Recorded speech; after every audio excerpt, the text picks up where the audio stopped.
Hello students, welcome to अर्थशास्त्री classes. आज के लेक्चर में हम class 11th the economy of Maharashtra की टेक्स्ट बुक एक्सरसाइज को सॉल्व करेंगे। ठीक है, ये जो सॉल्यूशंस है ये हमने बाल भारती की वेबसाइट से ही लिए हैं, लेकिन मेरा मेन मोटो है आपको हर एक क्वेश्चन का मतलब ठीक ढंग से समझाना, ताकि आपको क्वेश्चंस याद ना करना पड़े। आपको सारे क्वेश्चंस आंसर्स अच्छे से समझ आ जाए, ताकि आप खुद अपने लैंग्वेज में एग्ज़ाम में आंसर्स को बना के लिख सकते हो। ठीक है, तो अब हम स्टार्ट करते हैं। फर्स्ट क्वेश्चन है, give economic terms. Investments done by foreign companies in our country.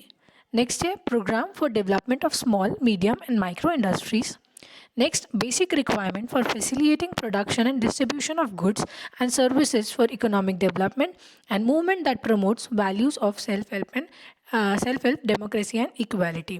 तो पहला क्या है, investment done by foreign companies in our country, यानी कि जो बाहर की कंपनीज हैं उन्होंने हमारी कंट्री में की गई इन्वेस्टमेंट को क्या बोलते हैं, इसे बोलते हैं foreign direct investment.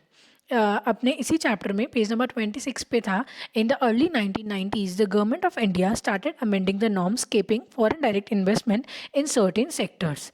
The liberalisation act of 1991 clear the path of FDI. ठीक है, और महाराष्ट्र हमेशा नंबर 1 पे रहा है एफडीआई के लिए, यानी फॉरेन डायरेक्ट इन्वेस्टमेंट के लिए। ठीक है, आगे क्या है, programme for development of small medium and micro industries. उसी पेज पे जब आप देखोगे तो आपको देखिए, आपको इसमें क्या मिलेगा, Maharashtra state industrial cluster development programme, यानी कि MSICDP। आपको पेज नंबर 26 पे ही दिखाई देगा, measures undertaken by government for industrial development according to economic survey of Maharashtra 2017-18।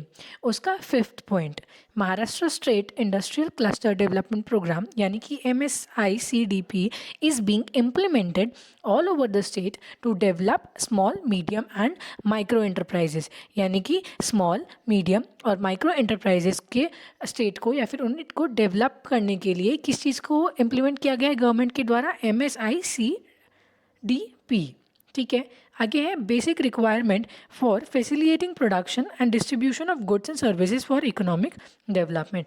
क्या बेसिक ज़रूरत है किस चीज़ के लिए, production and distribution of goods and services economic development के लिए, उनको फैसिलिटेट करने के लिए बेसिक जो चीज़ें हैं उसे क्या कहते हैं, तो उसे कहते हैं इंफ्रास्ट्रक्चर। लेकिन कौन सा इंफ्रास्ट्रक्चर, इकोनॉमिक इंफ्रास्ट्रक्चर। हमने पढ़ा था पिछले लेक्चर में भी, हमने देखा था कि इकोनॉमिक इंफ्रास्ट्रक्चर के बारे में, it facilitates production and distribution of goods and services for economic development. Page number 27 पे आपको मिल जाएगा ये। Movement that promotes values of self help and democracy and equality.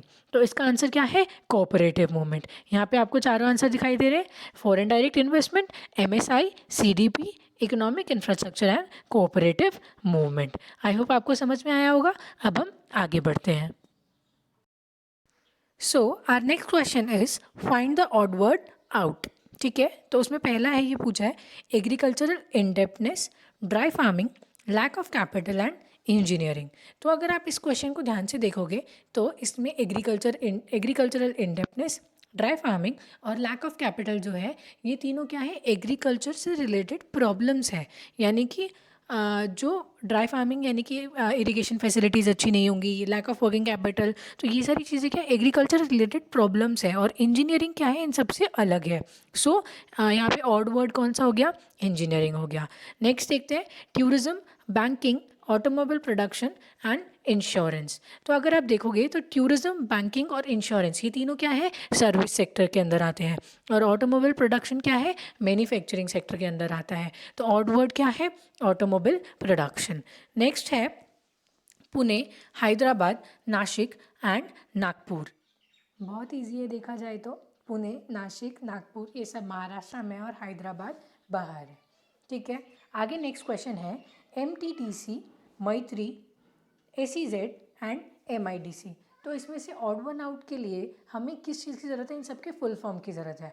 अगर आपको इन सबके फुल फॉर्म का पता होंगे तो फिर आपको आराम से पता चल जाएगा कि MTDC ये जो है महाराष्ट्र टूरिज्म डेवलपमेंट कॉरपोरेशन है, यानी कि ये ऑड वन आउट है। क्यों, क्योंकि ये टूरिज्म यानी कि किस सेक्टर से रिलेटेड हुआ, सर्विस सेक्टर से रिलेटेड हुआ या फिर टर्शरी सेक्टर से रिलेटेड हुआ, और बाकी सारे किस सेक्टर से रिलेटेड है ये आपको खुद पता करना है, ठीक है।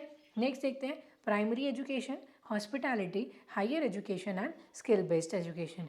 फिर से देखो यहाँ पे आराम से पता चल रहा है क्या अलग है, बाकी तीन क्या है, एजुकेशन से रिलेटेड है, और जो हॉस्पिटैलिटी है वो अलग है, यानी कि ऑड वर्ड क्या हो गया, हॉस्पिटैलिटी, ठीक है। यहाँ पे मैंने आंसर्स लिखे हैं, फर्स्ट का है engineering, second automobile production, third Hyderabad, fourth MTDC that is Maharashtra tourism development corporation, और हॉस्पिटैलिटी क्योंकि बाकी सब किसी से रिलेटेड थे, एजुकेशन से रिलेटेड थे, ठीक है। आगे देखते हैं, identify and explain the concept from the given illustrations. नीचे कुछ इलस्ट्रेशंस दी हुई हैं जिससे कि हमें कंसेप्ट को आइडेंटिफाई करना है और फिर उस कंसेप्ट को एक्सप्लेन करना है। देखते हैं एक एक करके करेंगे। सबसे पहला है to facilitate research in robotic technology Japan has invested 1000 crore in India. Any guesses? Japan ने भारत में क्या करा है, इन्वेस्टमेंट किया है। हमने सबसे पहले इकोनॉमिक टर्म्स का मतलब फर्स्ट क्वेश्चन जो था उसमें देखा था हमने, जब बाहर से कोई अपने देश में या फिर अपने किसी स्टेट में इन्वेस्टमेंट करता है तो उसे क्या कहते हैं, फॉरेन डायरेक्ट इन्वेस्टमेंट, ठीक है। अब देखते हैं एक्सप्लेन कैसे करा है। Identified concept is foreign direct investment, explanation is FDI is in investment from और बाय इंडिविजुअल और firm in one country into business in another country. जो कंट्री इन्वेस्टमेंट कर रही है उसे क्या कहते हैं, होम कंट्री कहते हैं, और जिस कंट्री में इन्वेस्टमेंट हो रहा है उसे क्या कहते हैं, होस्ट कंट्री कहते हैं, ठीक है। यानी कि अगर हम भी बाहर कहीं इन्वेस्टमेंट करते हैं तो उसे क्या कहेंगे, फॉरेन डायरेक्ट इन्वेस्टमेंट, और हमारे पास जो बाहर से इन्वेस्टमेंट आ रही है वो भी क्या होती है, फॉरेन डायरेक्ट इन्वेस्टमेंट, ठीक है। नेक्स्ट क्वेश्चन देख लेते हैं। Prajakta and her family visited the beaches during her 8-day Diwali vacation. मतलब प्राजक्ता अपनी फैमिली के साथ बीच पे गई है, क्यों, अपने 8 दिन की जो दिवाली वेकेशन है उसे एंजॉय करने के लिए, ठीक है। तो देखते हैं आइडेंटिफाइड कंसेप्ट क्या है इसमें, tourism. Tourism comprises the activities of people traveling to and staying in places outside their usual environment for pleasure और business। यानी कि टूरिज्म क्या होता है, जो हमारा यूजुअल इन्वायरमेंट है उससे कहीं बाहर जाके रहना या फिर उससे कहीं बाहर जाना, या तो एंजॉय करने के लिए या फिर किसी बिजनेस पर्पस की वजह से। समझ में आया आप सबको? फर्स्ट में क्या था, FDI था, और यहाँ पे प्राजक्ता अपनी फैमिली के साथ बाहर गई है अपने वेकेशंस को एंजॉय करने के लिए, तो वो क्या है, टूरिज्म है, ठीक है। आगे देखते हैं, Praveen from Latur works as a technician in the films division at Mumbai city. यानी प्रवीण लातूर से है और वो मुंबई सिटी में फिल्म डिवीजन में एक टेक्नीशियन का काम कर रहा है, ठीक है। एक्सप्लेनेशन देखते हैं इस क्वेश्चन का। इसका आइडेंटिफाइड कंसेप्ट क्या होगा, एंटरटेनमेंट इंडस्ट्री। एक्सप्लेनेशन देखते हैं हम। Entertainment industry is a part of the tertiary sector of economy which includes a large number of sub industries such as television, print media, films etcetera. Many employment opportunities are available in the entertainment industry। तो entertainment industry क्या है, ये tertiary sector का part है, यानी service sector का part है, जिसमें बहुत सारी सब इंडस्ट्रीज़ है, जैसे कि टेलीविज़न, प्रिंट मीडिया, फिल्म्स, और इस सेक्टर में बहुत सारी एम्प्लॉयमेंट अपॉर्चुनिटीज़ भी है, ठीक है। अगला देखते हैं, अगला क्वेश्चन क्या था। अगला क्वेश्चन है, Rani Gon from Chandrapur works as a hostess with Mumbai Goa cruise ship. ठीक है, वो चंद्रपुर से हैं और वो मुंबई गोवा क्रूज शिप में हॉस्टेस का काम करती हैं। ठीक है, तो आइडेंटिफाइड कंसेप्ट क्या है इसमें, हॉस्पिटैलिटी। और एक्सप्लेनेशन देखते हैं। The hospitality industry is a broad category of fields within the service sector of the economy that includes sub industries fields such as airlines, cruise ships, hotels, restaurants, even event management etcetera. Hospitality आपने air hostess देखी होंगी, वैसे ही cruise ship पे भी hostesses होते हैं। तो hospitality में क्या है, इस इंडस्ट्रीज़ में बहुत सारी फील्ड्स हैं जो कि सर्विस सेक्टर का ही पार्ट है, जिसमें और भी सब इंडस्ट्रीज़ या फिर फील्ड्स हैं, जैसे कि एयरलाइन हो गया, होटल्स हो गए, रेस्टोरेंट्स और इवेंट मैनेजमेंट। ठीक है, आपको ये समझ में आया। आगे हम देखेंगे डिस्टिंग्विश बिटवीन, आपका नेक्स्ट क्वेश्चन है distinguish between economic infrastructure and social infrastructure. Start करते हैं। इकोनॉमिक इंफ्रास्ट्रक्चर नेचर क्या है, Economic infrastructure is a subset of infrastructure that facilitate production and distribution of goods and services. हमने देखा था give economic terms में question था कि इकोनॉमिक इंफ्रास्ट्रक्चर एक सबसेट है किस चीज़ का, इंफ्रास्ट्रक्चर का, जो कि इकोनॉमिक डेवलपमेंट के लिए प्रोडक्शन और distribution of goods and services में हेल्प करता है. ठीक है, एग्जाम्पल है एनर्जी, ट्रांसपोर्ट, कम्युनिकेशन. ठीक है, आगे है social infrastructure.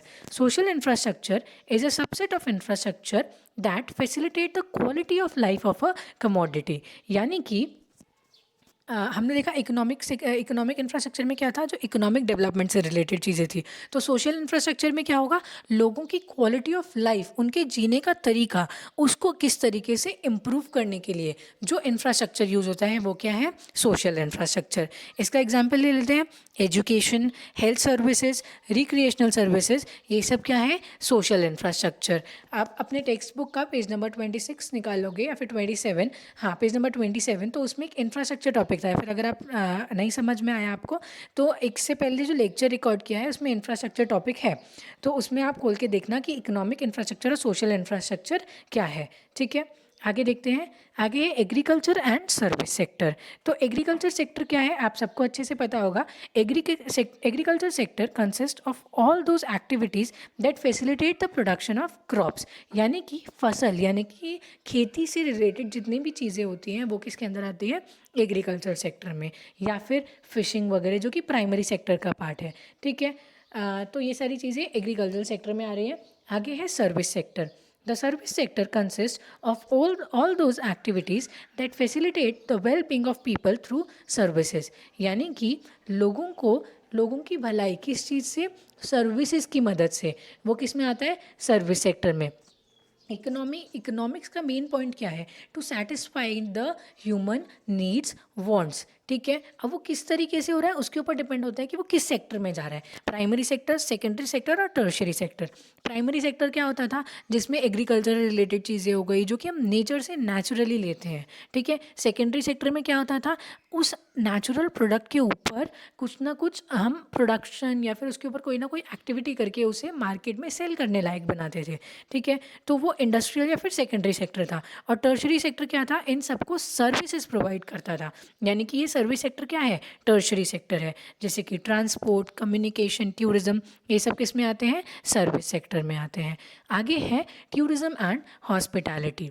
Tourism comprises the activities of people traveling to and staying in places outside their usual environment for pleasure or business. अभी हमने एक्सप्लेन किया था टूरिज्म मतलब क्या है, अपने एक जगह से दूसरी जगह पे जाना, वहाँ पे रहना या फिर वहाँ से मतलब वहाँ की चीज़ों को, सर्विसेज को एंजॉय करना या फिर बिजनेस पर्पज़ के लिए जाना, तो वो क्या होता है, टूरिज्म.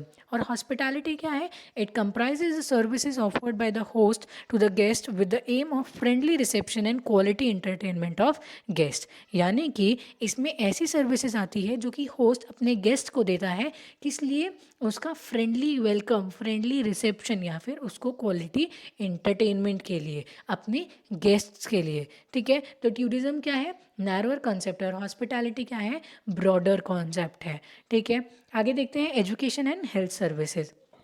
एजुकेशन सर्विसेज में क्या आता है, इस्टेब्लिशमेंट्स जैसे कि स्कूल, कॉलेजेस, यूनिवर्सिटी, जो कि स्टूडेंट्स को इंस्ट्रक्शंस और ट्रेनिंग प्रोवाइड करते हैं. और हेल्थ सर्विसेज में क्या आता है, ऐसे इस्टेब्लिशमेंट जो कि जैसे कि primary health centres, hospitals, medical colleges, जो कि हम लोगों को क्या प्रोवाइड करते हैं, medical facilities, hygiene, nutrition, safe drinking water, ये सारी चीज़ें हेल्थ सर्विसेज में आती है. और एजुकेशन ये किस में आता है, एजुकेशन, ये दोनों आते एक्चुअली सर्विस सेक्टर में है, लेकिन दोनों का काम अलग अलग है. एजुकेशन सर्विस हमें एजुकेशन प्रोवाइड करती है और हेल्थ सर्विसेज हमें हेल्थ सर्विसेज यानी कि हॉस्पिटल्स वगैरह प्रोवाइड करते हैं. तो एजुकेशन सर्विस क्या है, नैरोअर कॉन्सेप्ट, और health services as compare to education थोड़ा सा ब्रॉडर कॉन्सेप्ट है. ठीक है, तो इसके बाद जो हमारे 2 क्वेश्चंस बाकी है, आंसर द फॉलोइंग, उसमें 4 क्वेश्चंस है, और नेक्स्ट है read the passage and answer the following questions, उसमें भी 4 क्वेश्चंस है. तो ये हम जो बचे हुए क्वेश्चंस है वो नेक्स्ट लेक्चर में कंप्लीट करेंगे. ठीक है, थैंक यू.